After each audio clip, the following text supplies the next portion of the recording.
ನಮಸ್ಕಾರ ಸ್ನೇಹಿತರೆ ಇವತ್ತಿನ ತುಂಗಭದ್ರಾ ಡ್ಯಾಮ್ನಲ್ಲಿ ಎಷ್ಟು ಅಡಿ ನೀರು ಇದೆ, ಇನ್ನು ತುಂಗಭದ್ರಾ ಡ್ಯಾಮ್ನಲ್ಲಿ ಇಂದು ಎಷ್ಟು TMC ನೀರಿನ ಸಂಗ್ರಹವಿದೆ ಮತ್ತು ಹೊರಹರಿವು ಒಳಹರಿವಿನ ಬಗ್ಗೆ ಸಂಪೂರ್ಣವಾದ ಮಾಹಿತಿಯನ್ನು ತಿಳಿಯೋಣ.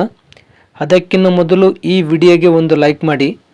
ಹಾಗೆ ತುಂಬ ಜನ ನಮ್ಮ ವಿಡಿಯೋಸ್ ನೋಡ್ತಿದ್ದೀರಾ, ಆದರೆ ನಮ್ಮ ಚಾನಲ್ ಸಬ್ಸ್ಕ್ರೈಬ್ ಆಗ್ತಾ ಇಲ್ಲ. ದಯವಿಟ್ಟು ಸಬ್ಸ್ಕ್ರೈಬ್ ಆಗಿ, ಹಾಗೆ ಪಕ್ಕದಲ್ಲಿರುವ ಬೆಲ್ ಐಕನ್ ಪ್ರೆಸ್ ಮಾಡಿ. ಸ್ನೇಹಿತರೆ, ಇಂದು 15 ಜೂನ್ 2026 ಸೋಮವಾರ. ಇಂದು ತುಂಗಭದ್ರಾ ಡ್ಯಾಮ್ನಲ್ಲಿ 1588 ಅಡಿ 62 ಇಂಚು ನೀರು ಇದೆ. ಇನ್ನು ಕಳೆದ ವರ್ಷ ಇದೇ ಸಮಯದಲ್ಲಿ TB ಡ್ಯಾಮ್ನಲ್ಲಿ 1603 ಅಡಿ 82 ಇಂಚು ನೀರಿತ್ತು.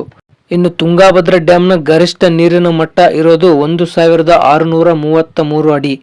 ಸೊ ಇಂದು TB ಡ್ಯಾಮ್ನಲ್ಲಿ 9.92 TMC ನೀರಿನ ಸಂಗ್ರಹವಿದೆ. ಇನ್ನು ಕಳೆದ ವರ್ಷ ಇದೇ ಸಮಯದಲ್ಲಿ TB ಡ್ಯಾಮ್ನಲ್ಲಿ 26.87 TMC ನೀರಿನ ಸಂಗ್ರಹವಿತ್ತು. ಇನ್ನು TB ಡ್ಯಾಮ್ನ ಗರಿಷ್ಠ ನೀರು ಸಂಗ್ರಹ ಸಾಮರ್ಥ್ಯ 105.78 TMC ಇರೋದು. ಸೊ ಇನ್ನು ಇವತ್ತಿನ ಇನ್ಫ್ಲೋ ಅಂದರೆ ಒಳಹರಿವಿನ ವಿಷಯಕ್ಕೆ ಬರೋದಾದರೆ, ಇಂದು 388 ಕ್ಯೂಸೆಕ್ ನೀರು ಒಳಹರಿವು ಆಗ್ತಾ ಇದೆ. ಇನ್ನು ಹೊರಹರಿವಿನ ವಿಚಾರಕ್ಕೆ ಬರೋದಾದರೆ, ಇಂದು 180 ಕ್ಯೂಸೆಕ್ ನೀರು ಹೊರಹರಿವು ಆಗ್ತಾ ಇದೆ.